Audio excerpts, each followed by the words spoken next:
Bien, bueno, todos recordaréis que la clase pasada hablamos de un arquitecto danés, del arquitecto danés Jørn Utzon, de cómo había empleado los viajes alrededor del mundo o a culturas que eran distintas a la suya como una fuente de inspiración para enriquecer sus arquitecturas. Y quizá entonces os dieseis cuenta, de hecho mencionamos este nombre, de que a lo largo de las sesiones del curso hemos pasado por alto un personaje que es muy importante para entender la arquitectura de posguerra, que es una de las influencias más fuertes dentro de la arquitectura de segunda mitad del siglo XX, que es el finlandés Alvar Aalto, que es para muchos uno de los maestros de la arquitectura moderna. Bueno, la clase de hoy estará entonces dedicada no tanto a Alvar Aalto, sino más bien a la arquitectura nórdica como una corriente de pensamiento y de proyecto que fue muy influyente en toda Europa y en todo el mundo. Y luego analizaremos un poco otras, cómo eso puede tener efecto en otros lugares, como por ejemplo España. Esta parte del análisis más del caso español iba a ser sobre todo a través de los proyectos que tenían que analizar los dos patricios, creo que se llamaban patricios, y como no lo harán, pues intentaremos sustituir por un vídeo, o quizás puedo enseñar yo, puedo explicar yo algunas obras de arquitectura española. Bien, hasta pasada la Segunda Guerra Mundial, la arquitectura escandinava, o sea, la arquitectura de Dinamarca, Suecia, Finlandia y Noruega, había estado considerada como algo que aparte del panorama internacional. Sin embargo, a partir de 1945, a partir de la Segunda Guerra Mundial, el resto de países europeos empiezan a otorgar un papel modélico a la arquitectura nórdica. En especial, sobre todo, a las revistas de arquitectura británicas e italianas que toman como referencia lo que ellos llamarán el nuevo empirismo de los nórdicos. Y la idea de nuevo empirismo se acuña por primera vez en una editorial de la revista Architectural Review, más o menos en el 45. Este nuevo empirismo nórdico, esta arquitectura nórdica, tenía una fuerza y una frescura que ya no existía en la Europa continental. Esto es así porque, como hemos explicado en las clases anteriores, la difusión de la arquitectura moderna a nivel internacional lo que provoca es la aparición de desviaciones o de interpretaciones regionales distintas en cada país, versiones propias del movimiento moderno que se van ajustando a los distintos contextos nacionales. Esto ocurre en los países nórdicos, pero también ocurre en Italia, como hemos visto, y también ocurre en los países latinoamericanos, como estáis viendo vosotros en los análisis de obras que estáis haciendo, en los que veréis que claramente sí que hay ciertos principios de la arquitectura moderna más ortodoxa, pero donde ya se da una interpretación muy personal y muy propia de cada contexto, de cada lugar. Esta versión de la arquitectura moderna a lo nórdico, por así decirlo, que se bautizó como nuevo empirismo, tiene unas características que la diferencian y que la hizo muy atractiva para los arquitectos de la segunda mitad del siglo XX. Por supuesto, esta nueva mirada hacia la arquitectura nórdica está muy relacionada con la gran influencia que tuvo la obra del arquitecto Alvar Aalto a partir del 45, gracias a que la teoría y crítica internacionales, y en especial el historiador italiano Bruno Cevi, catapultaron la obra de Aalto a la escena internacional. De todas formas, no es extraño que la arquitectura escandinava, que tiene modelos que son esencialmente humanistas y organicistas, se convirtiese en referencia tras el crisis de la arquitectura racionalista, o sea, tras la crisis del funcionalismo que se produjo en la Segunda Guerra Mundial. Ya hemos hablado mucho de esta cuestión, de esta crisis del funcionalismo, de la idea del hombre universal, etc. Y es obvio que la arquitectura nórdica, con las características específicas que ahora iremos viendo a través de un viaje por algunos proyectos, se vio como una alternativa que era muy satisfactoria al funcionalismo más esquematista y más abstracto de la arquitectura de entreguerras. Por supuesto, también hay razones de índole política para que la arquitectura nórdica se convirtiese en una referencia, ya que las sociedades nórdicas y sobre todo Suecia como estado del bienestar se había convertido también en una referencia modélica a nivel político para las sociedades europeas de posguerra. Y además estos países, En el caso de Suecia, fue un país neutral durante la guerra, por lo que había conseguido evitar la destrucción de otros países europeos. Por otra parte, y esto es importante también entenderlo en su dimensión arquitectónica, la transición de la economía artesanal nórdica a la producción industrial se produjo en los países escandinavos de una manera mucho más suave que en Europa, sobre todo mucho más suave que en países como Gran Bretaña o Francia.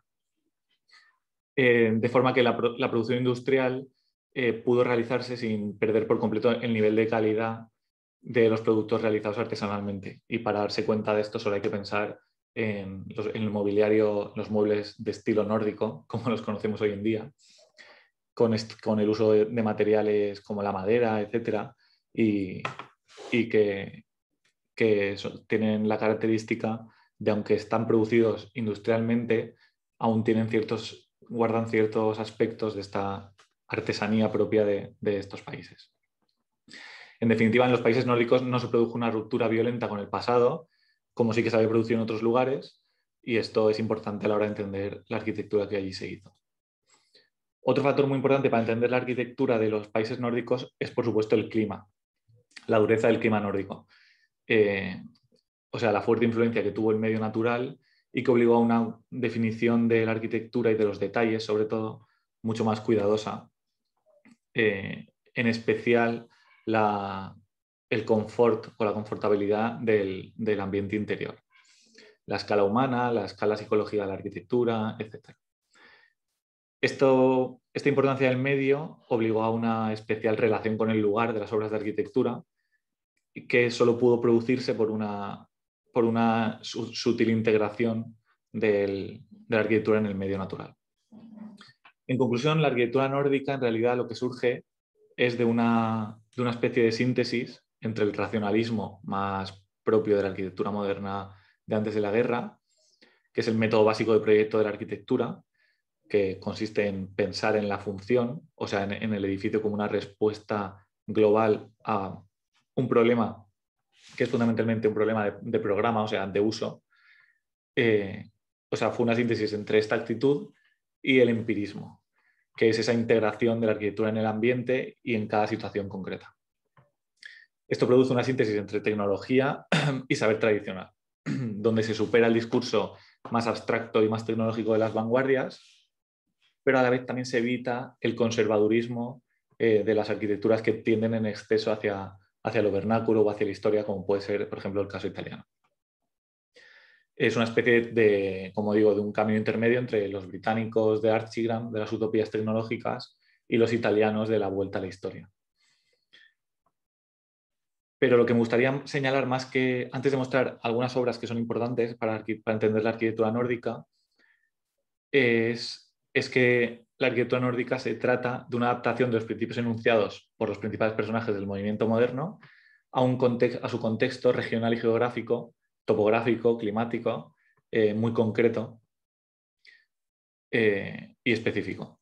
Y es en esta interacción entre la abstracción más idealista de los CIAM y ese carácter nórdico pragmático que trata de resolver problemas concretos de la manera más sencilla posible, es en esa interacción donde nacen las cuestiones más propias de la arquitectura nórdica. Más que nunca, para los nórdicos, el ser humano y sus hábitos, sus reacciones y sus necesidades son el foco de interés. La idea de los nórdicos es humanizar el funcionalismo, o sea, crear lugares dignos para la residencia del ser humano. Y en este sentido es un planteamiento cercano, podríamos decir, al neorrealismo italiano del que hablamos en una de las clases anteriores.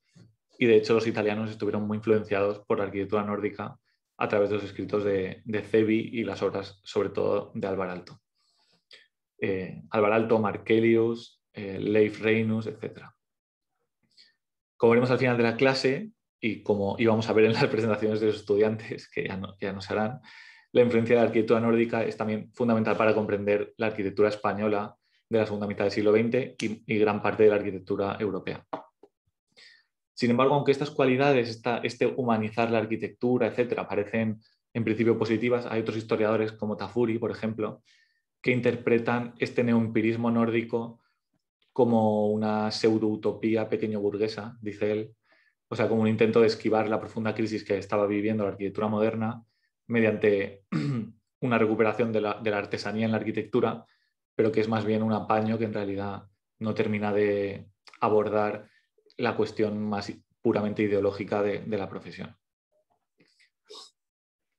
Bien, como ya he dicho en otras ocasiones, estas charlas que estoy dando, bueno, estas lectures o sí, clases que estoy dando, no son clases de proyectos, por mucho que a mí me gustaría, ya que yo sobre todo he sido profesor de proyectos anteriormente, sino que lo que intentan es ofreceros un contexto general de cada uno de estos temas que voy tratando para que podáis identificar distintos arquitectos y comprender un poco las diferencias que hay entre ellos.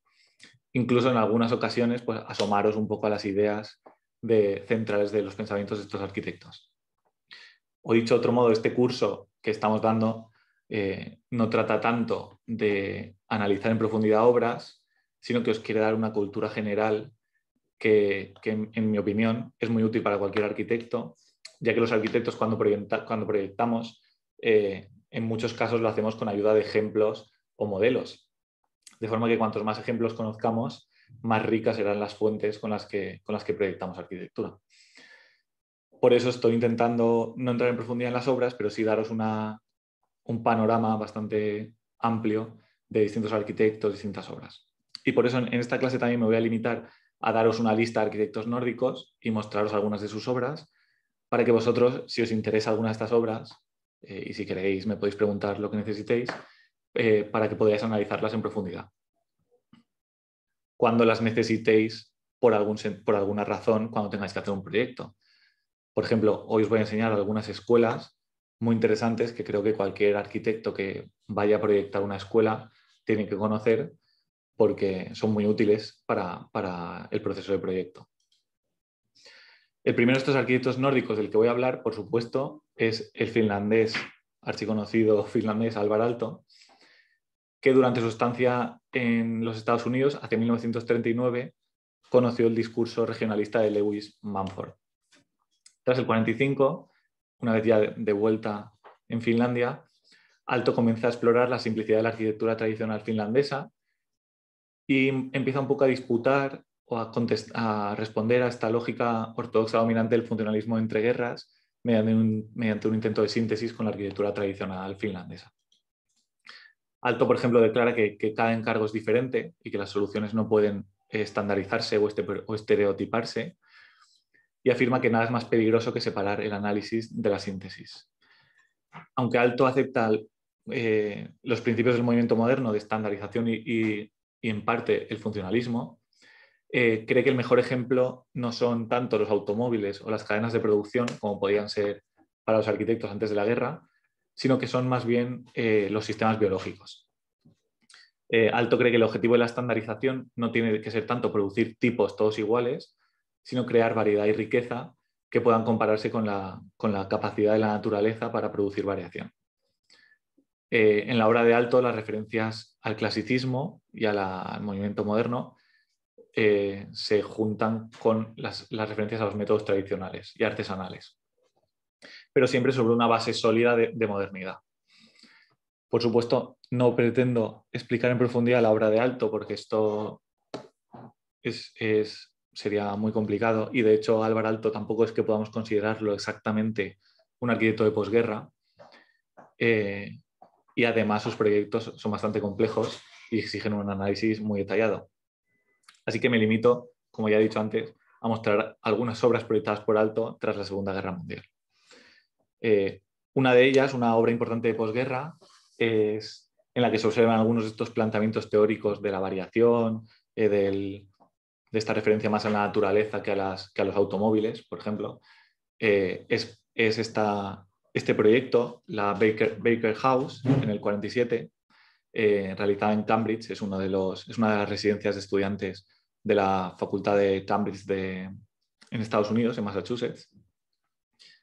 Y como vemos, es un edificio de ladrillo que, con esta forma tan característica curva, que un poco recupera las formas que Aalto había utilizado para diseños de muebles durante los años 20.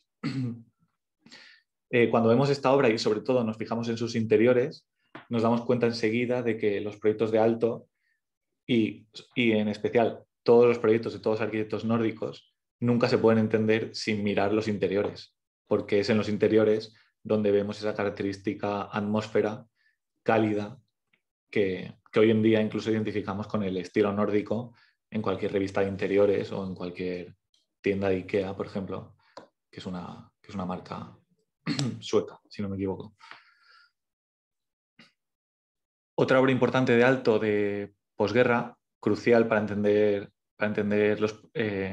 la trayectoria del finlandés, es el ayuntamiento de Seinäjoki, construido entre el 49 y el 52. Este es un edificio, como vemos, también de ladrillo, porque después de la guerra Aalto deja de utilizar estos planos enfoscados de blanco que tanto se habían utilizado en Francia y en Alemania, y empieza a utilizar materiales más característicos de la zona, como el ladrillo.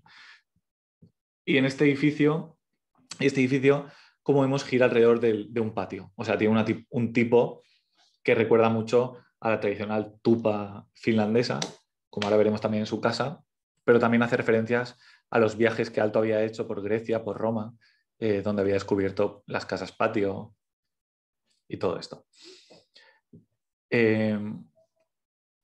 Podemos ver enseguida que, como he dicho, la diferencia entre este ayuntamiento de Seinäjoki, de ladrillo rojo, con esos colores y con estas formas, respecto a otras obras de Aalto de los años 30, como por ejemplo esta sede para el Turun Sanomat, para un periódico.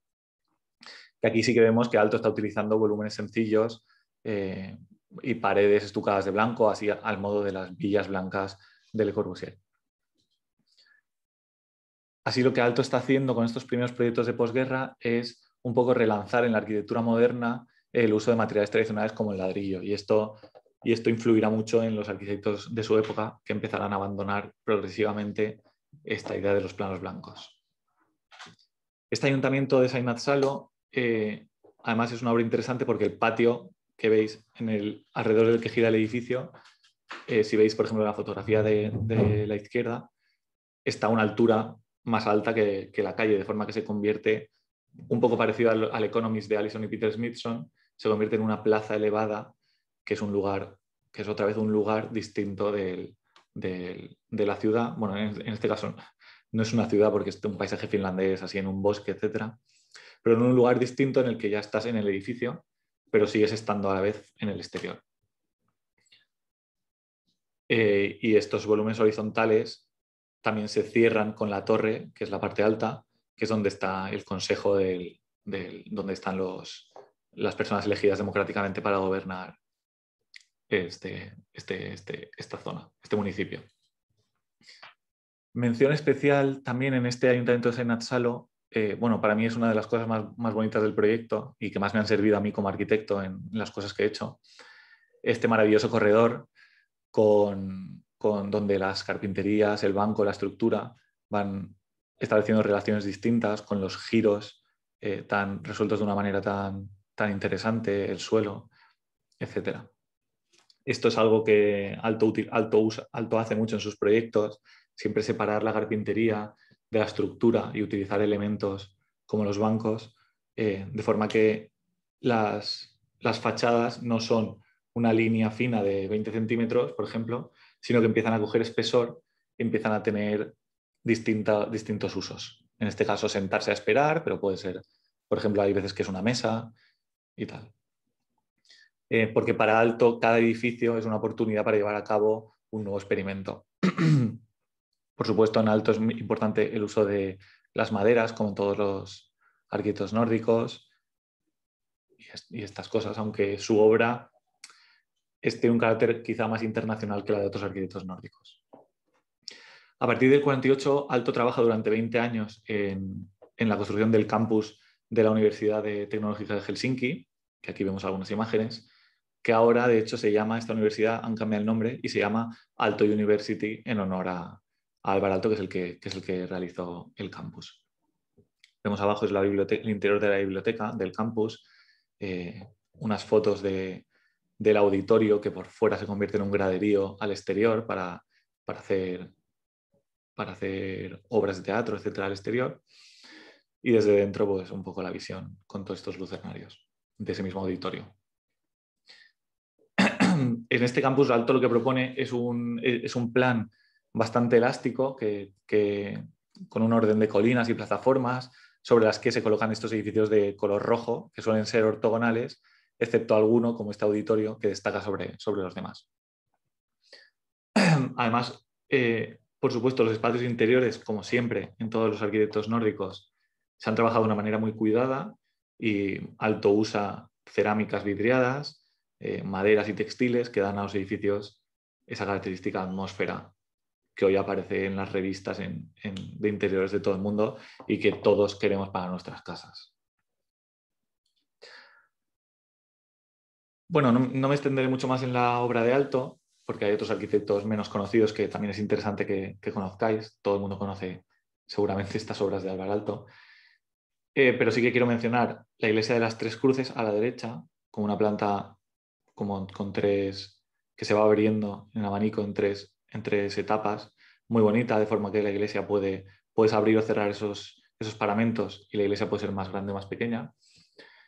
Y donde el uso de la luz es muy importante. Y también su casa de verano en Muratsalo, que siempre aparece en muchas revistas y son fotos que a todos todos hemos visto alguna vez, que tiene claras referencias a las ruinas griegas, como vemos en esa maquetita pequeña, y al espacio comunal de las casas, de las granjas finlandesas tradicionales, que es conocido como tupa. Además, en esta casa hay una cosa curiosa, que es que podemos también encontrar el barco que Aalto diseñó para sí mismo, para su familia, y que Aalto llamó, que tituló, bueno, pues le puso el nombre de Nemo Profeta in Patria, que significa nadie es profeta en su propia patria o en su propio país, porque Aalto sentía que en su país su obra no era demasiado apreciada por sus conciudadanos. Por eso esto de nadie es profeta en su propia patria. Como he dicho, la obra de Aalto, y ya termino con Aalto, es una de las más importantes en cuanto a la influencia que tuvo en la arquitectura de la segunda mitad del siglo XX. Sus conceptos y su método de proyectar, que está basado, si analizamos muchas obras, pues esto es lo que dice Josep Montaner, está basado en articular, desplazar y girar los cuerpos del edificio. Este método de proyecto influye mucho en la arquitectura europea y un caso en el que influye mucho, que podemos mencionar, es el caso del portugués Álvaro Siza, que hace referencia a Aalto en muchas obras y que habla mucho de la influencia que Álvaro Aalto tuvo para su obra. Nos seguimos manteniéndose en Finlandia, donde la figura de Álvaro Aalto lo que ha hecho es también, en cierto modo, eclipsar por su importancia a muchos otros arquitectos finlandeses que tienen una producción arquitectónica muy interesante.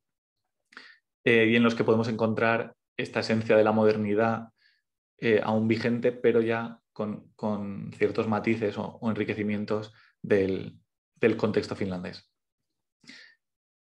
Para hablar de estos arquitectos he pensado que podría ser interesante utilizar esta ciudad jardín, la ciudad jardín de Tapiola, que seguro que a todos los que os interesa el urbanismo os interesará y os recomiendo leer sobre ella, en donde participaron muchos arquitectos, que se hizo más o menos en los años 50 y en donde participaron muchos arquitectos finlandeses con distintas intervenciones de vivienda, escuelas, piscinas, museos, etc.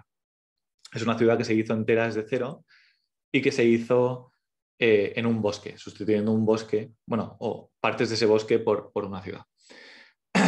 Esta ciudad de Tapiola, por supuesto, es una reconsideración del urbanismo moderno y de la Carta de Atenas, porque no hay esta separación de funciones de la que hablaba la Carta de Atenas, que esto es algo muy propio de la arquitectura de posguerra y que ya hemos hablado una y otra vez, por lo que no haré hincapié en este asunto.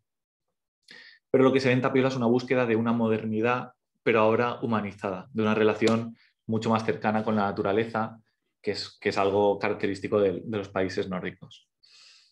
O sea, una revisión del racionalismo moderno.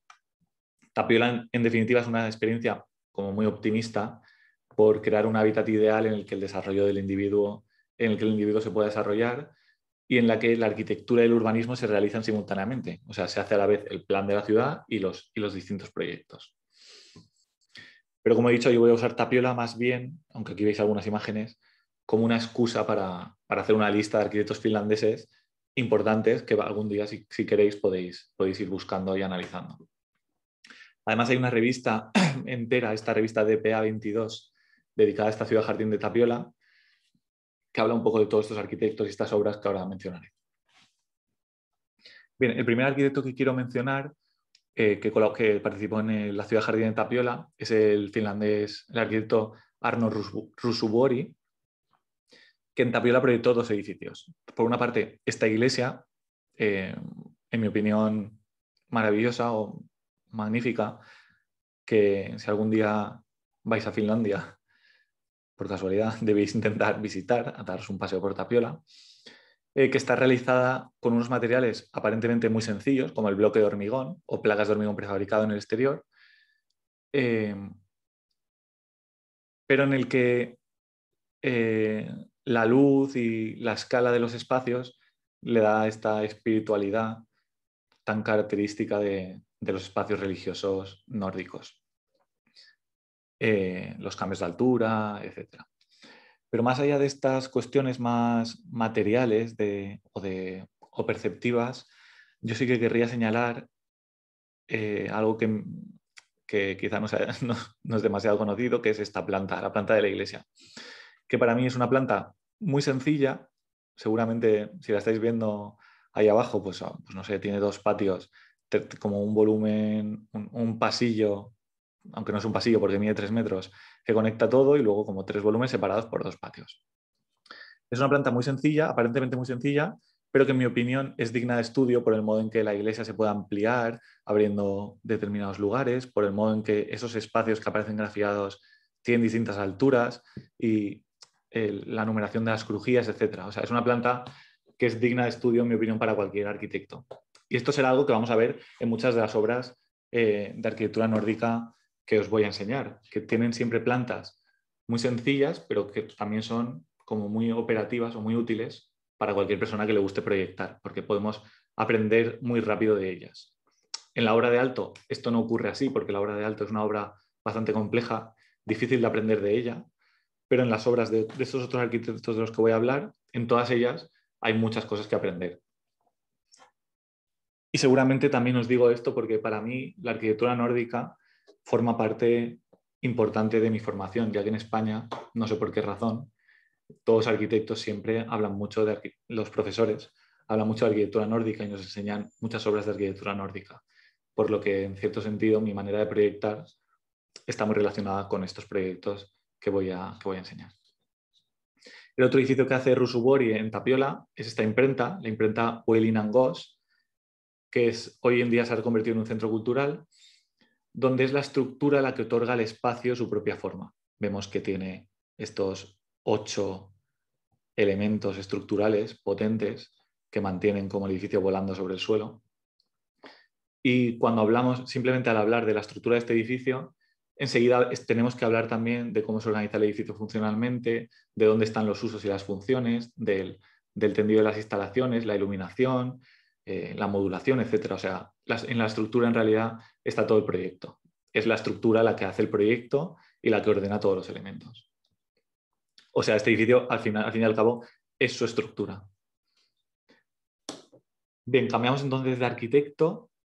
Ahora hablaré de Viljo Rebel, otro arquitecto que es sobre todo conocido internacionalmente por estas torres, que es el Ayuntamiento de Toronto, en Canadá, un concurso que ganó en 1957 y un proyecto con el que transformó por completo la imagen de la ciudad. Hoy en día, si buscáis en Google Toronto, enseguida os aparecen fotografías de este edificio, que es de un finlandés. Y luego también es conocido por este otro proyecto realizado en Helsinki, que se llama el Lasipalazzi o el Palacio de Cristal, creo que significa Palacio de Cristal, que proyectó de hecho cuando aún era estudiante, en 1935, con un par de amigos, y que hoy en día se ha transformado, ha sido rehabilitado por un estudio de arquitectura finlandés bastante conocido, JKMM Architects, y se ha convertido en uno de los museos más importantes de la ciudad. Si vais a Helsinki, está al lado de la estación de tren, es como uno de los edificios que todo el mundo visita. En Tapiola, Viljo Rebel proyectó varios bloques de vivienda con el objetivo de crear tipos de bajo coste y en número elevado.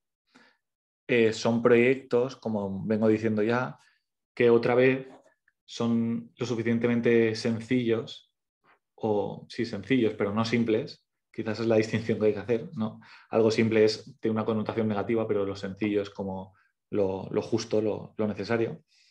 Son proyectos sencillos, pero también muy útiles para cualquier arquitecto que proyecte un edificio de viviendas o una torre de viviendas.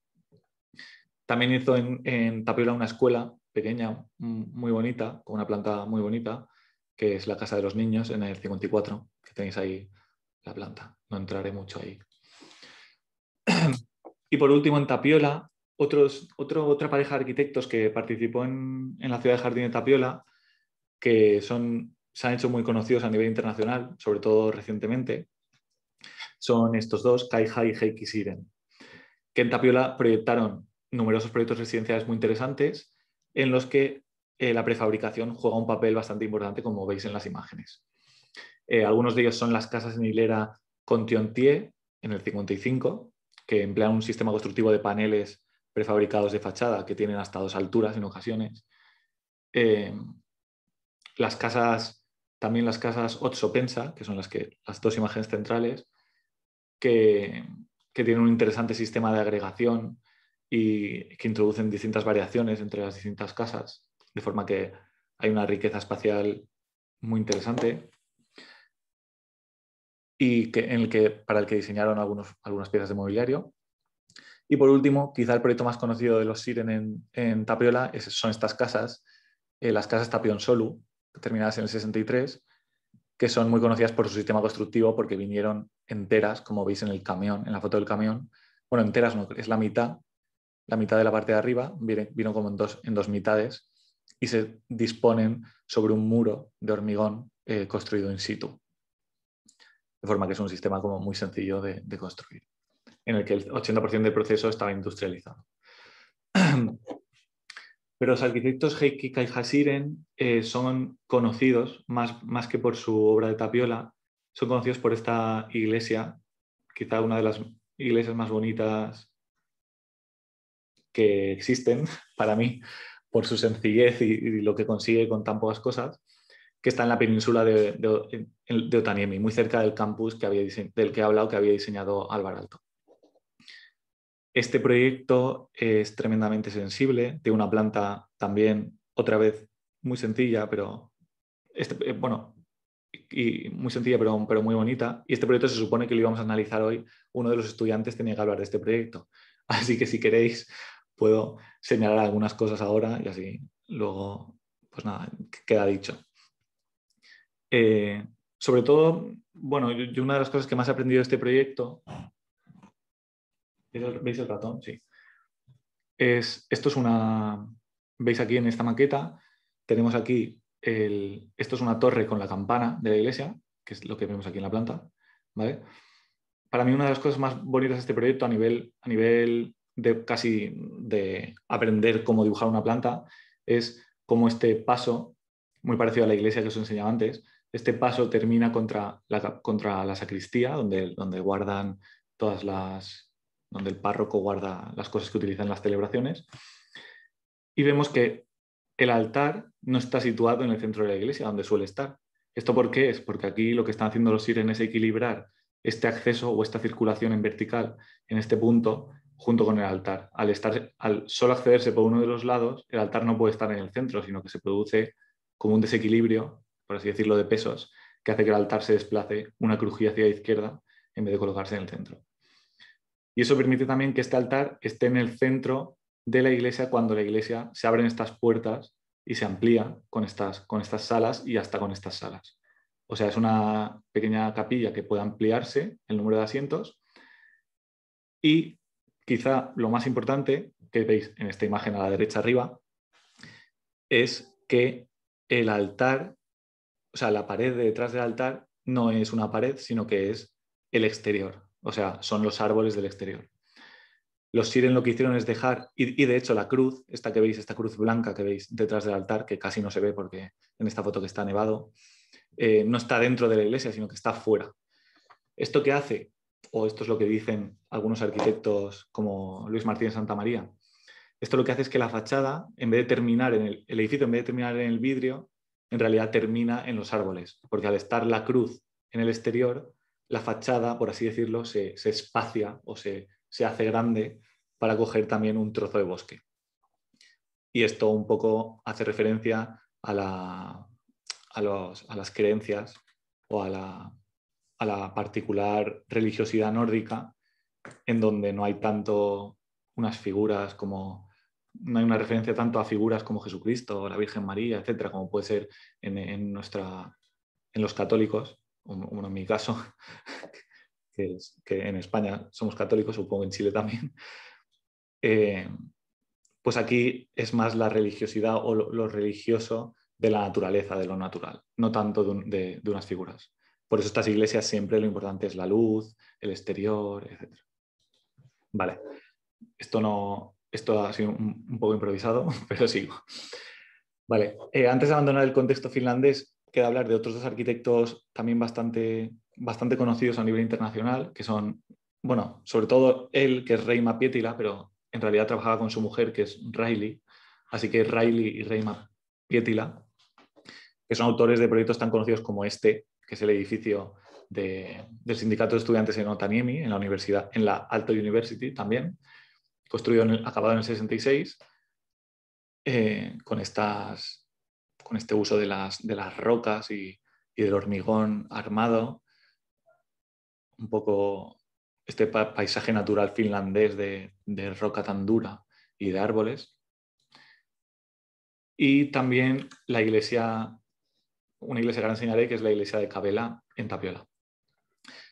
He sacado un poco a estos dos arquitectos del grupo anterior, aunque también participaron en Tapiola, porque tienen unas características específicas que los hacen rebasar su contexto nacional finlandés y por tanto quedan un poco fuera de esta idea del pragmatismo y el empirismo del que estoy intentando hablar en la clase.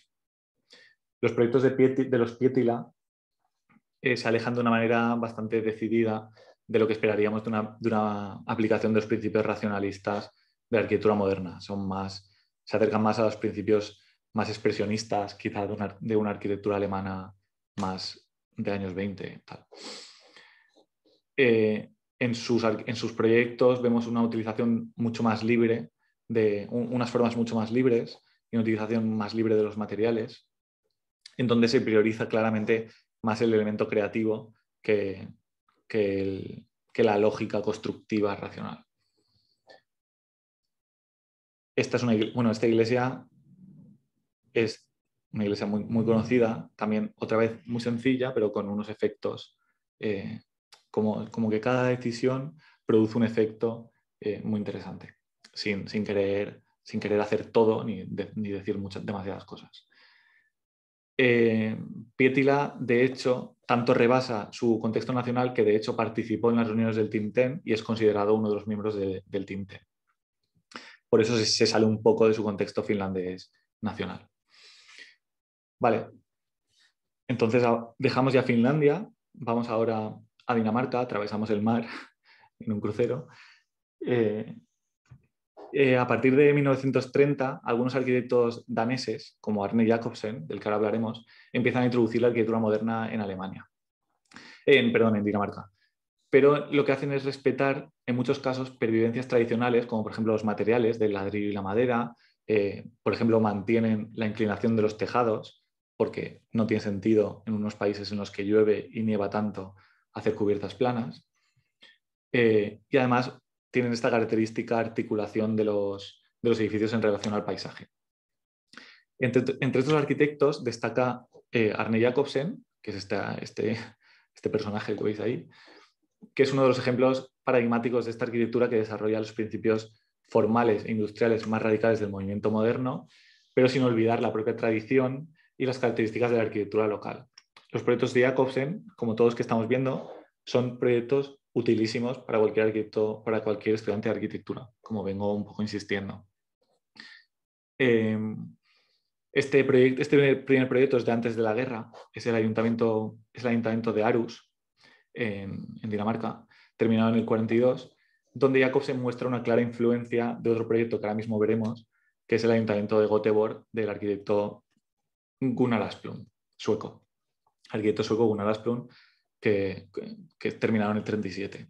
Este proyecto simplemente lo quería enseñar para que veáis un poco el uso de esta diferencia entre la imagen exterior del edificio, aparentemente muy fría, y la calidez de los interiores con el uso de la madera, con el uso del acero, pero de una manera casi como si fuese madera, como muy sensible. Muy importante, son muy bonitos todas las manivelas de las puertas, etc. O sea, hay una atención muy, muy importante hacia el detalle.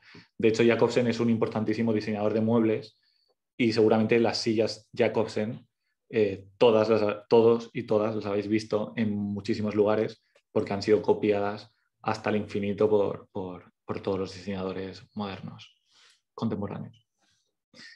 El proyecto del que hablaba, en el que Jacobsen se había inspirado para hacer su ayuntamiento de Aarhus, es esta ampliación del ayuntamiento de Göteborg, que es de antes de la guerra, pero que es del sueco Gunnar Asplund, uno de los maestros de arquitectura nórdica, y que aunque es de antes de la guerra, os lo quería enseñar porque en mi opinión es quizá quizá la mejor ampliación, en mi opinión, que se ha hecho nunca de un edificio y uno de los proyectos más interesantes, más bonitos que se ha hecho nunca, en mi opinión. Sobre todo en una visita, es un espacio maravilloso. Simplemente os quería mostrar algunas imágenes. Y solo os diré que en la imagen que veis un poco el exterior, la parte de la izquierda, por supuesto, es el edificio original del ayuntamiento y la parte de la derecha es la que Gunnar Asplund realiza, es la ampliación que realiza. Y esto sería algo que si lo vemos hoy quizá no nos llama mucho la atención porque hoy en día estamos acostumbrados a ver ampliaciones en las que hay un respeto por lo existente y un intento de como pasar desapercibido, pero en esta época en la que lo que hacían los arquitectos eran edificios blancos con ventanas horizontales, por ponerlo de la forma más burda, esta sensibilidad por hacer una ampliación que claramente se reconoce como una ampliación porque es distinto al original, pero que guarda ciertas características del edificio original, es algo muy interesante y muy novedoso en su momento. Los interiores de este ayuntamiento son maravillosos, con el uso de las maderas que hace y de la luz. Y nada, os recomiendo a todos analizarlo y, si podéis, algún día visitarlo. Vale, bueno, volvemos a Jacobsen, con obras ya más propiamente de después de la guerra, como son este edificio del Royal Hotel y la terminal de la SAS, terminado en el 69 en Copenhague, el de la izquierda, esta torre con este zócalo horizontal, que por supuesto hace referencia a un edificio que vimos en la clase sobre Mies, que es a la Lever House de Somme, que está en Nueva York. Y también este otro edificio con una escalera también copiadísima, y los que hayáis visto el vídeo que os recomendé de YouTube, creo que me suena que en ese vídeo, no sé cómo se llama, el que hace el vídeo, menciona que esta escalera fue copiada por Peter Zumthor para su museo en Colonia. Este edificio es el Banco de Dinamarca, el Banco Nacional de Dinamarca, que tiene este espacio a 5 alturas o muchas alturas con estos materiales, estas piedras tan bien puestas y este exterior tan cerrado porque es un banco, ¿no? Para dar esta sensación de seguridad. Y también tiene estos extraños lucernarios / invernaderos, que son muy bonitos en mi opinión y que son algo típico. Este uso de lucernarios es algo típico de la obra de Jacobsen y de otros arquitectos nórdicos, ya que son países en los que hay que estar mucho tiempo al interior y en los que no conviene hacer fachadas muy, muy largas, sino que es mejor hacer un volumen que sea una caja y luego trabajar dentro de esa caja para evitar los puentes térmicos y para estar como más resguardado. Pues estos arquitectos normalmente utilizan los techos como fuente principal de entrada de luz a los edificios. Y es el caso también de Jacobsen. Alejandro, esos invernaderos están dentro del banco, ¿cierto? Sí. Sí. Sí, bueno, esta es la planta de otro proyecto, pero no es la planta del banco. Pero sí, estos son la parte de oficinas del banco, que es Es que claro, aquí no se ve, pero en la parte tenemos la parte alta del edificio, ¿no? Arriba a la derecha está el bloque del banco, por así decirlo, y luego el banco sigue y tiene una parte horizontal. Y en esa parte más horizontal es donde tiene los lucernarios que entran, tienen como una planta y entran dentro. Vale. Este uso también de lucernarios se puede ver, por ejemplo, en este otro proyecto de Jacobsen, que es la biblioteca de Rodobre, terminada en el 69, que tiene una planta claramente muy miesiana, podríamos decir, como súper ordenada. También, como siempre, interesante porque para aprender de ella.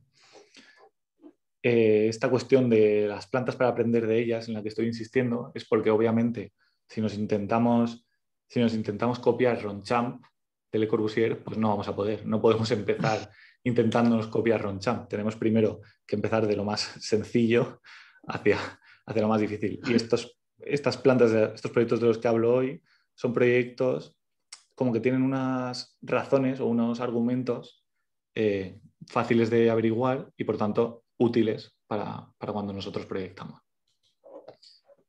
Quizá el proyecto más conocido de Jacobsen, o bueno, quizá no el más conocido, pero uno de los más interesantes, en mi opinión, sean una serie de edificios escolares que hacen a las afueras de Copenhague, y en especial esta escuela, la escuela Munkegaards, terminada en el 58.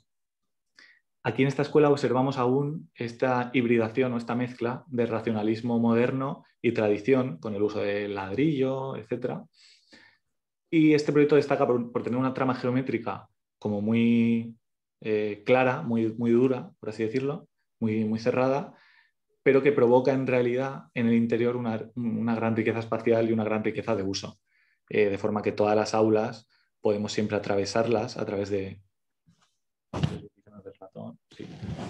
Son como tiene estas circulaciones en vertical, pero luego tiene cada aula con su propia circulación, de forma que podemos atravesar, ir en vertical, pero también ir en horizontal en el edificio, pasando entre aula y aula. De forma que hay una gran riqueza de comunicaciones, los patios cada uno tiene una pieza distinta de pavimento, etc. O sea, dentro de una trama como muy sencilla, de todos los lugares iguales, se introducen diferencias para que los lugares sean iguales, pero diferentes.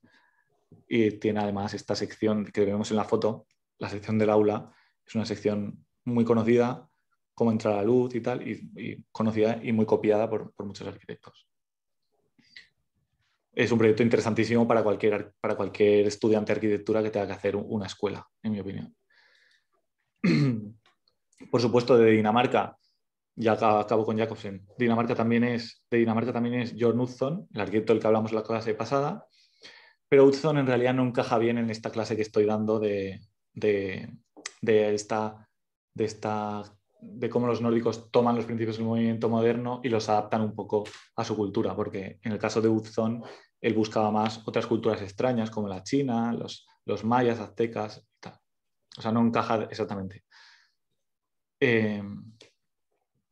Pero antes de avanzar a otro país, al siguiente país, que será, si no recuerdo mal, Suecia, sí que podemos señalar este proyecto de Jorgen Bo y Wilhelm Wollert, al lado de Copenhague, también si algún día vais a Copenhague, visita obligada, que es el Museo Luisiana de Arte Moderno, terminado en el 58, que lo que muestra de nuevo es una gran sensibilidad con respecto a la relación con el paisaje y hacia los materiales más propios de la tradición nórdica, sin por ello renunciar a los descubrimientos formales, conceptuales y funcionales de la arquitectura moderna, que es justo de lo que estamos hablando en esta clase.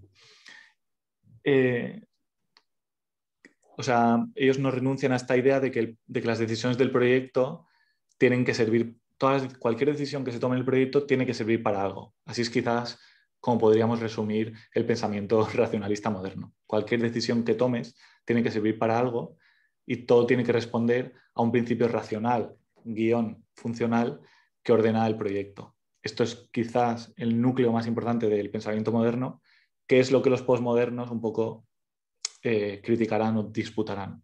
Para ellos, los posmodernos, las decisiones del proyecto no tienen que servir para algo, no todas tienen que servir para algo, y ni siquiera tienen que hacer referencia a un mismo principio que ordena todo el proyecto. Esa es quizás la diferencia el cambio que se produce a partir de los 70. Vale, sigo. Llegamos entonces a Suecia. Quizá la situación sueca difiere un poco de la de sus países vecinos, pues la arquitectura de posguerra de Suecia aún está marcada por dos figuras muy importantes, pero que son de antes de la guerra. Una es Gunnar Asplund, que es el ayuntamiento de Göteborg que os he enseñado, era de él, y del que no voy a hablar porque Gunnar Asplund falleció en el 40, de forma que no tiene obras de después de la guerra. Y el otro es este arquitecto, Sigurd Lewerenz, que no era un arquitecto demasiado conocido y quizá últimamente se le está conociendo más. Estos arquitectos en realidad nunca siguieron la ortodoxia más franco-alemana del movimiento moderno. Pero bueno, mencionaré un par de obras solo para que las conozcáis. Esta primera es en la iglesia de San Marcos de Estocolmo, terminada en el 63, que es una caja hermética de ladrillo con unos interiores muy oscuros, muy habituales en la obra de Lewerenz, donde los paramentos entran en un tenso diálogo con la estructura, con los elementos de madera, con las entradas de luz. Tal. Este otro proyecto, quizá más conocido aún que el anterior, es otra iglesia, la iglesia de San Pedro en Klippan, terminada en el 66, que tiene unas características similares a la anterior, que con esta caja de ladrillo tan hermética, tan cerrada, y que tiene una de las cosas más especiales de este proyecto es que el suelo no es horizontal, sino que como que está inclinado hacia el altar y tiene agujeros como que llevan hacia lugares así oscuros que no sabes muy bien a dónde van, como veis ahí en una imagen. Y otra característica muy importante de este proyecto, otra cosa conocida de este proyecto es la estructura, la estructura se transforma en una cruz casi, o en una T sobre la que apoyan las otras dos vigas. Lo veis ahí, esta estructura, esta T metálica sobre la que apoyan estas dos vigas, que es como que crea una cruz.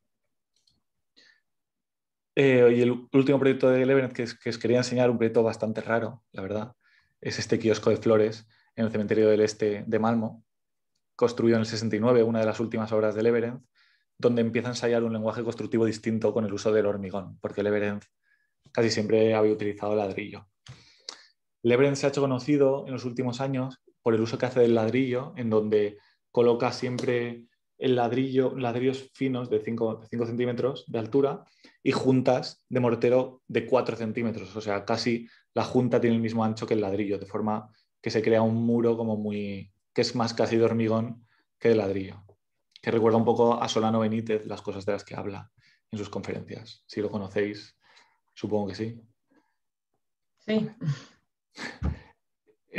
Seguimos. Bien, pero otro arquitecto sueco importante, quizá ya más de la época de posguerra, es Ralph Erskine, del que ya hemos hablado en las clases anteriores, sobre todo en la clase sobre el Tinten, y en el que seguimos encontrando esta mezcla de tradición nórdica y modernidad, y sobre todo en proyectos como este, que es su casa, una casa que diseñó para su familia, cuando en una parcela que le dejaron en un momento de su vida que no tenía demasiado dinero, una casa muy pequeñita, que se conoce como The Box, en 1941. Y quizá lo que sí que quería señalar de esta casa, ya que nos habéis pedido dibujos como de ejemplo para vuestro análisis, es el dibujo que veis abajo a la izquierda. Si os fijáis, la casa, al fin y al cabo, es solo este trocito, esta pieza que veis aquí. ¿Por qué? Porque en realidad la casa para Erskine no es solo esa pieza, sino todo el tratamiento del exterior que aparece dibujado con la misma importancia que está la casa. O sea, para Erskine la casa es toda su parcela, no solo la pieza en la que duerme. Y nada, bueno, hay cosas curiosas como dónde colocaba la leña en la parte de detrás, de forma que cuando había leña el aislamiento de la casa era mejor que cuando no había leña. O sea, en invierno era mejor. Vale. Y luego otro proyecto también interesante, que es también su casa, Villa Erskine, pero ya construida en el 56, entre el 56 y el 63, cuando ya tenía dinero, supongo. Y en ambos proyectos, aquí también otra vez en el dibujo vemos que están las casas, pero también es muy importante todo el exterior. porque en ambos proyectos es crucial la relación de la construcción con el terreno, que se entiende como parte de la casa, y esto es algo que es muy distinto a proyectos como por ejemplo la Ville Savoye de Le Corbusier, que lo que pretenden es precisamente irse lejos del terreno, como independizarse del terreno, porque tiene vocación de ser un proyecto que pueda repetirse casi en cualquier lugar.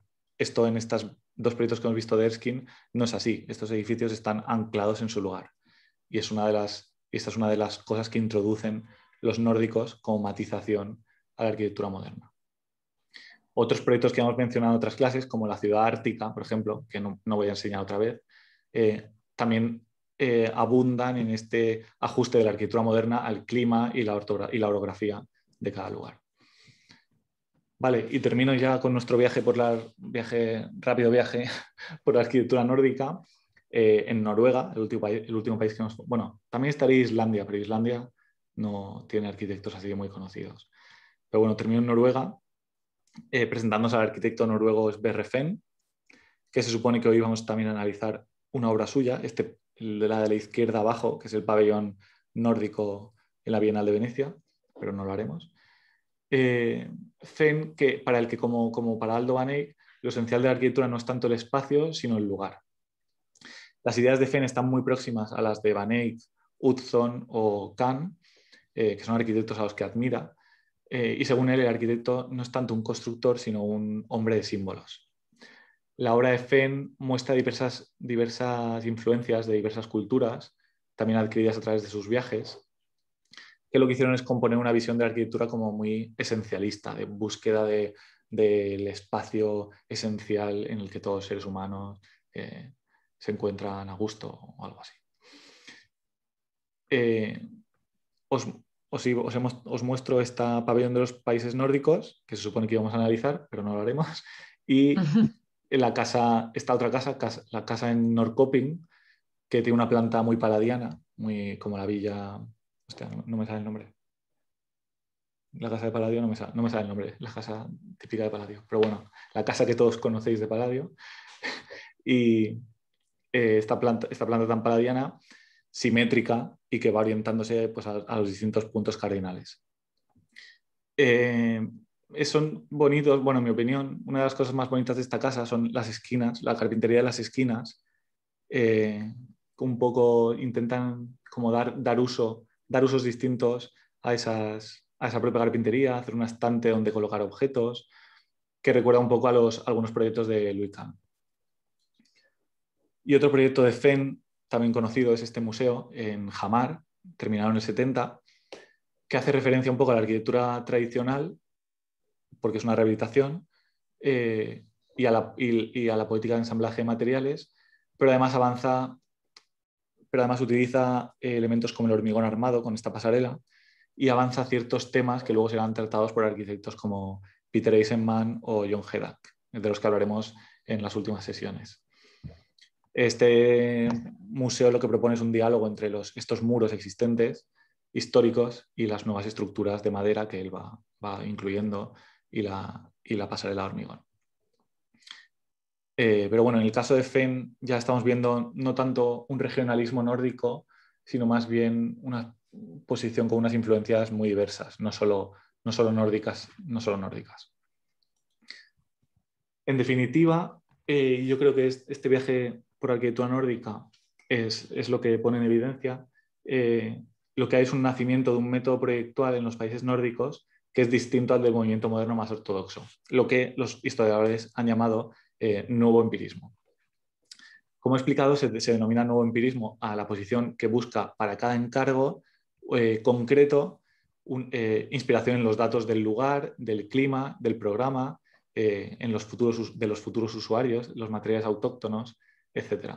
O sea, una posición en la que el detalle y lo concreto se vuelve lo más importante, no tanto en crear algo universal o que pueda servir para todos, sino en resolver muy bien una cuestión concreta que se plantea al arquitecto, de unas necesidades concretas, en un lugar concreto, que tiene un clima concreto, etc. Por eso creo que es una manera de proyectar quizá muy cercana a la manera en la que muchos hoy proyectamos. A pesar de continuar con la tradición moderna, los arquitectos nórdicos reaccionan contra el rígido formalismo de la arquitectura de las vanguardias centroeuropeas, se rebelan contra el ascetismo, contra la estandarización, en cierto modo, aunque utilizan los métodos industriales, y intentan evitar como las soluciones generalizables para todas las ciudades y para todos los lugares. Por eso los jardines y los bosques son tan importantes en la arquitectura nórdica y por eso se recurre a la calidad, al color, la textura, a la calidez, perdón, al color, la textura, al confort de los materiales tradicionales en su combinación con elementos más industriales. Es por tanto el nuevo empirismo, podemos decir, un contrario a un racionalismo radical que parte de soluciones ya establecidas para todos, como una vivienda mínima que tiene que servir para todas las familias que tengan un hijo. Esto lo evita el empirismo nórdico y defiende más bien un nuevo tipo de racionalismo que se basa en razonar y acumular experiencia a partir de lo concreto, de lo pequeño. Por tanto, no se trata de establecer modelos, sino de desarrollar un método de proponer y pensar en el proyecto, que tuvo una influencia muy importante en la arquitectura europea. Pero que yo aquí estoy intentando entender, y esto es lo importante para ahora poder seguir con la clase, como una interpretación nórdica del movimiento moderno.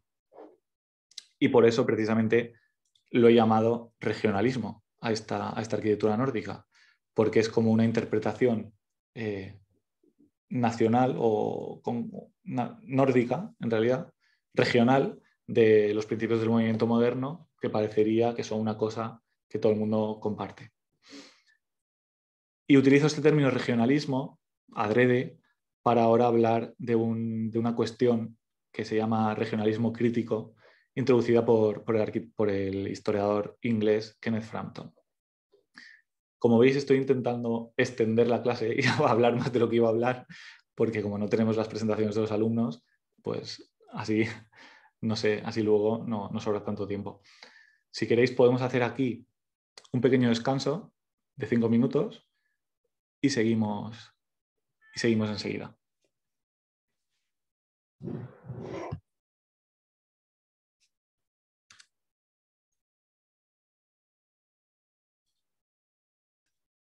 Vale, pues sigo.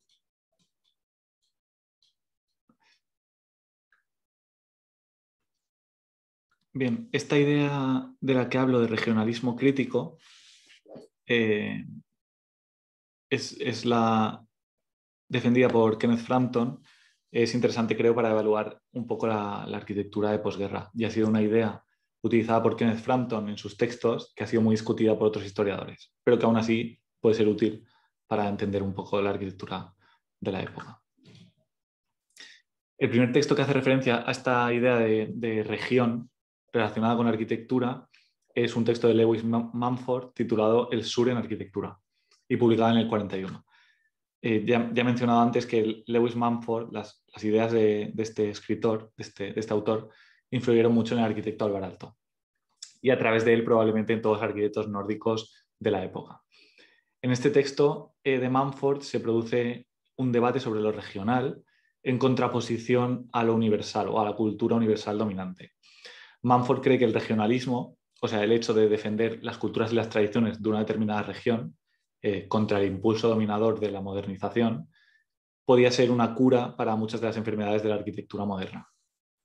Al enfocarse en la región, se lograría una mejora más definitiva, más definida de la vida, donde cada actividad cultural o práctica o social se volvería necesaria e importante. En el 81, Alexander Chonis y Lilian Lefebvre bautizaron este concepto de Mumford, lo tomaron de sus escritos y lo bautizaron como regionalismo crítico, en un ensayo en el que analizaban la producción arquitectónica de un país que en ese momento estaba en vías de desarrollo, que es Grecia. Y es de este texto de estos dos historiadores de donde Frampton toma la idea, aunque es el británico Frampton el que lo pone un poco en el mainstream de la época, la discusión sobre este regionalismo crítico. Para entender este regionalismo crítico que empezó a surgir en estos años, o esta idea de regionalismo crítico, es importante tener en cuenta que en aquellos años 80 se había celebrado una muestra en el MoMA en donde se mostraba la obra del arquitecto mexicano Luis Barragán.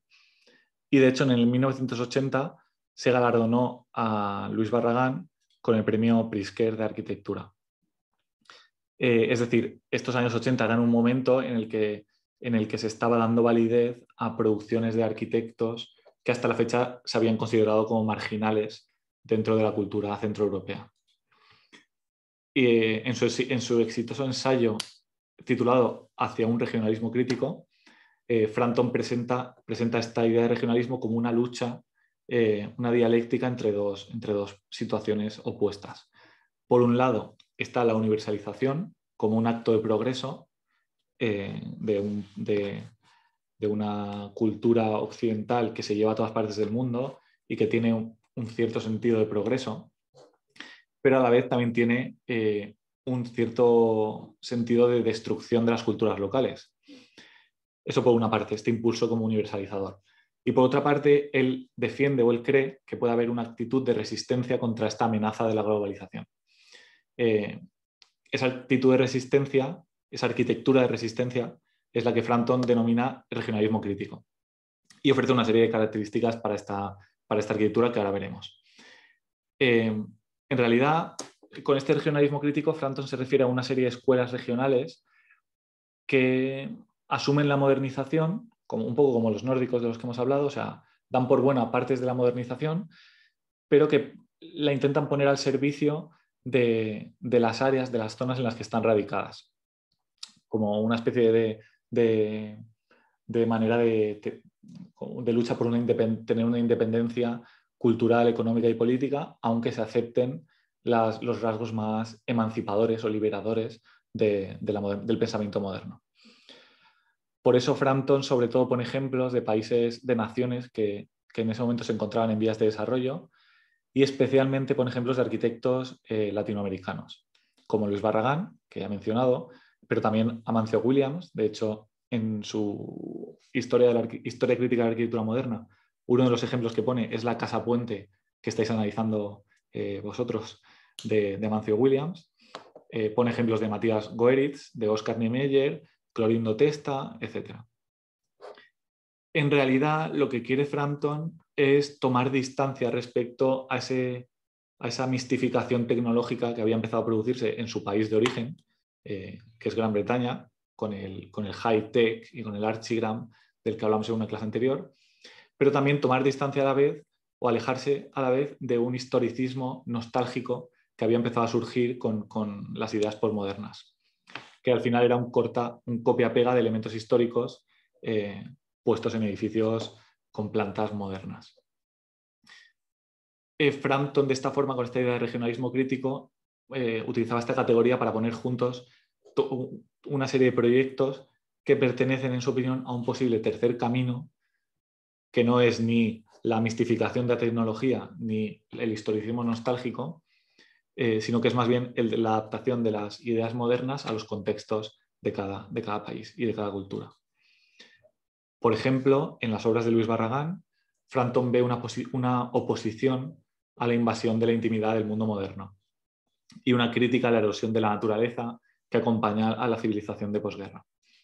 Y otro ejemplo que Frampton utiliza mucho es de este regionalismo crítico, es la obra de Aris Constantinidis y Dimitris Pikionis, de las que me suena que ya os he mencionado en algún momento, en Grecia, donde es otra vez una asunción, un uso de algunos principios modernos, pero siempre con un enriquecimiento con la cultura del lugar. Aparece en estas obras, sobre todo en todas estas que veis en las imágenes, una tensión entre el carácter más racional, universal de las estructuras de hormigón armado, de los planos limpios, y la naturaleza más táctil y local de la piedra o el uso de colores del caso de Barragán. En definitiva, para Frampton, este regionalismo crítico no es tanto un estilo como una categoría que a él le permite englobar una serie de proyectos con rasgos comunes. Y estos rasgos comunes, que son los que enuncia en ese artículo tan conocido, son los siguientes. En primer lugar, el regionalismo crítico se entiende como una práctica marginal, que se produce en entornos que no se habían considerado hasta ese momento centrales para el movimiento moderno. Una práctica marginal que es crítica con la modernización, pero que se niega a abandonar los aspectos más liberadores y progresistas del proyecto moderno. En segundo lugar, el regionalismo crítico se manifiesta como una arquitectura delimitada, que pone el acento en la relación del edificio con su emplazamiento, con el territorio. En tercer lugar, el regionalismo crítico es partidario de la realización de la arquitectura como un hecho tectónico, más que como la reducción del entorno a una serie de episodios variopintos. Además, el regionalismo crítico resalta ciertos aspectos específicos del lugar, como hemos visto en todas estas obras nórdicas, como la topografía, el juego de luz a través del espacio, el clima, etc. Tiende a tratar todos los huecos, todas las fachadas, como zonas de transición con capacidad para responder a las condiciones específicas del emplazamiento, el clima y la luz. Y aquí entra un poco esta idea que os he ido señalando de cómo, por ejemplo, en alto las fachadas se hacen gruesas y aparecen bancos y mesas, un poco para convertirse en espacios de transición. Además, el regionalismo crítico hace hincapié en lo táctil, tanto como en lo visual. Es consciente de que el entorno se puede experimentar con otros sentidos aparte de la vista. Además, el regionalismo crítico utiliza elementos vernáculos reinterpretados. Ocasionalmente extrae estos elementos de otros lugares que no tienen por qué ser la propia cultura. Pero en todo caso, el regionalismo crítico se esfuerza por cultivar una cultura contemporánea que esté orientada al lugar, sin por ello, o sea, al lugar en el que se construye, sin por ello ser excesivamente hermético en el plano de las referencias, ni el de la tecnología. Es decir, no se niega a utilizar referencias de otros lugares ni a utilizar los avances tecnológicos. Y por último, el regionalismo crítico florece en los intersticios culturales que son capaces de escapar al empuje optimizador de la civilización occidental. Y por eso siempre habla como de países que están en las afueras, por así decirlo, de la influencia más europea, como los países latinoamericanos, algunos países asiáticos, incluso Grecia, que aunque está en Europa, siempre está como en la periferia. Pero si vemos un poco estos principios, si pensamos en ellos, son principios que seguramente todos estaremos de acuerdo con ellos, y de hecho son la manera en la que, al menos yo, la manera en la que proyectamos. Pero estos principios, más bien que crear una categoría que te permite ordenar proyectos, con estos principios se puede hacer casi cualquier proyecto. Y más bien lo que parecen es resumir las preferencias que tiene el propio Kenneth Frampton por distintas obras, porque son generales, demasiado generales. Dice, por ejemplo, el uso de la luz o la relación con el emplazamiento, con el clima. Y uno podría preguntarse si los arquitectos de países como Francia o Estados Unidos, que son los que se consideran como no marginales, aunque es una consideración absurda, si estos arquitectos no prestan también atención al lugar, a la luz y al clima. O si los ingleses no usan el ladrillo tanto como los latinoamericanos o como los nórdicos en sus arquitecturas. O si el agua, por ejemplo, que usa Barragán, es un hecho exclusivo de las culturas hispánicas o prehispánicas o islámicas. O si solo tiene sentido usar colores, como hace Barragán, en países como México o Perú, o pueden utilizarse en cualquier lugar. La verdad es que esta propuesta de Frampton, que fue muy criticada por estas razones que estoy un poco diciendo, y estas características de su regionalismo crítico, es verdad que son útiles para entender la arquitectura de posguerra, porque tienen muchas de las características, resumen muchas de las características de la arquitectura de posguerra, pero no creo que puedan servir para decir si este proyecto es o no regionalista crítico. O sea, no pueden establecer una categoría per se, por sí mismos. Por eso, esta propuesta de Frampton, como he dicho, ha sido muy discutida por los críticos e historiadores de arquitectura. Claro, esta clase se supone, o al menos se suponía en la guía de curso, que ya no recordaréis, pero lo ponía se supone que esta era una clase de arquitectura española. Entonces, ¿dónde queda la charla sobre arquitectos españoles de los 60 y 70? Bien, tras esta descripción del regionalismo crítico que hace Frampton, en la que de hecho menciona a varios arquitectos españoles, como Coderch, cabría preguntarse si esta hipótesis del regionalismo crítico es cierta. Frampton defiende el regionalismo crítico en representación de esa arquitectura, como ya he dicho, que trata de luchar contra la falta de identidad y concreción topológica del estilo internacional, pero que también lucha contra la ornamentación postmoderna. Es un intento, resumo, de encontrar una arquitectura que tiene raíces en la modernidad, pero que se va adaptando a cada contexto geográfico y cultural.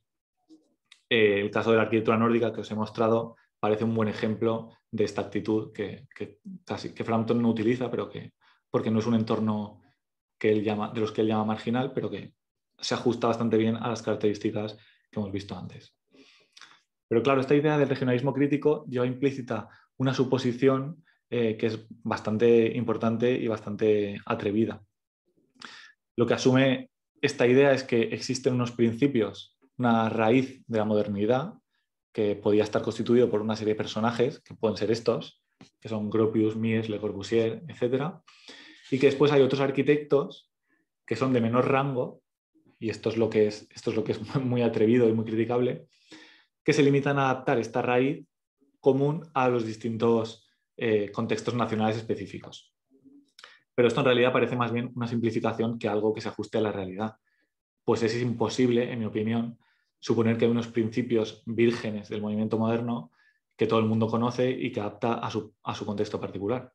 Por ejemplo, en el caso de la arquitectura nórdica, es obvio que las propuestas de Aalto se ven contaminadas por el racionalismo y por el estilo moderno defendido por estas primeras generaciones de arquitectos, de los CIAM, pero al mismo tiempo, y no hay duda de esto, Álvaro Aalto participa en este desarrollo de la modernidad y de hecho influye en la producción arquitectónica de estos personajes y especialmente en el caso de Le Corbusier, en este caso. De estos personajes que se supone que son los que han inaugurado el movimiento moderno. Es decir, la influencia no va solo en una dirección, sino que va en las dos. Otro ejemplo puede ser los italianos, que sin duda reciben la influencia de los textos de Le Corbusier o de Mies o de Gropius y crean su propia interpretación regional, como por ejemplo la de Carlo Scarpa. Pero para comprender la interpretación regional italiana es necesario también analizar la influencia que tiene la arquitectura nórdica en la arquitectura italiana. Es decir, la influencia que tiene una supuesta interpretación regional sobre otra supuesta interpretación regional. O sea que no es tan fácil como que hay unos principios comunes que luego cada uno adapta a su país, sino que también se producen influencias en horizontal, laterales. Lo que quiero decir es que la red de influencias en realidad no funciona tanto como un árbol, como el esquema anterior, sino que es más bien una red que es como un tejido en el que hay influencias de todos unos en otros. Y por eso es difícil hablar de que hay unos principios que luego se adaptan a distintos contextos, cuando muchas veces arquitectos italianos aprenden de los nórdicos de los chilenos y los chilenos de los japoneses. No hay realmente una jerarquía de quién va primero y quién va después.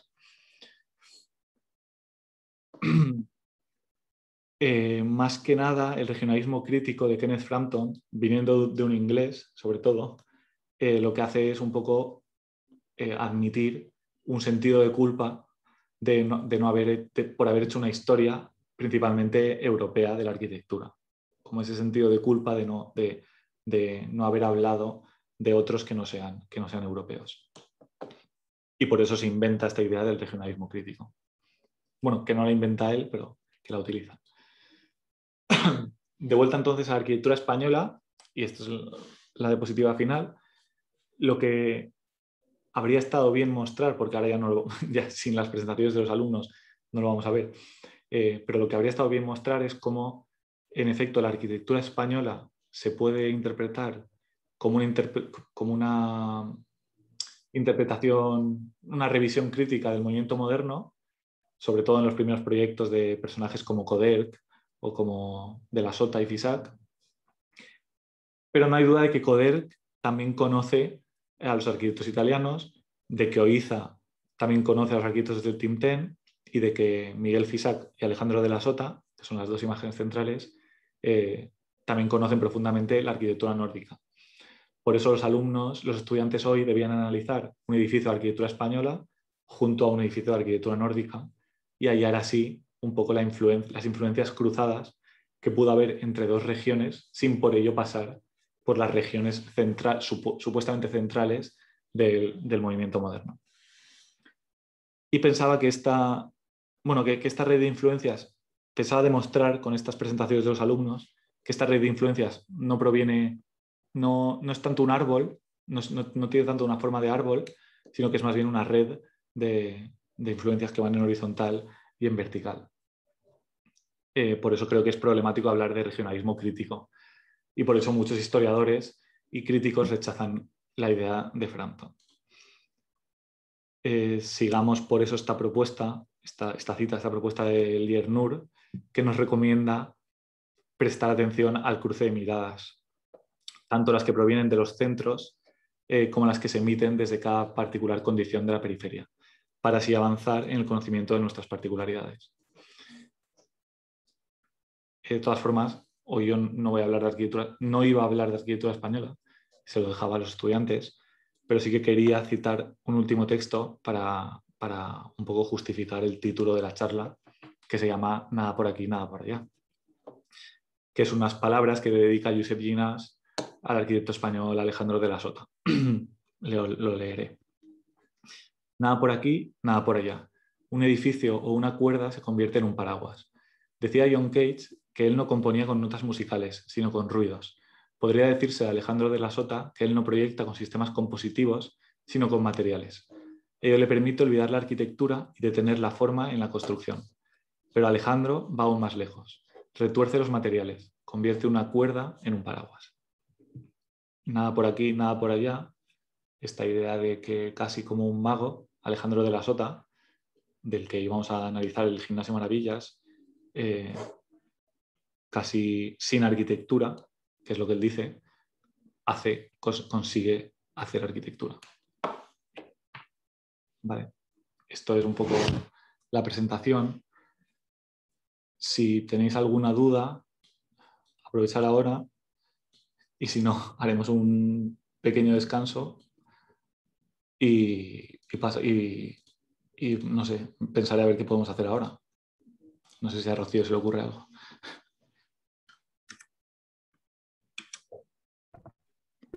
No sé, quizás aprovechar el tiempo para ver los trabajos grupales, si alguien ha avanzado o tiene alguna pregunta o quiera mostrar algo, bien improvisado.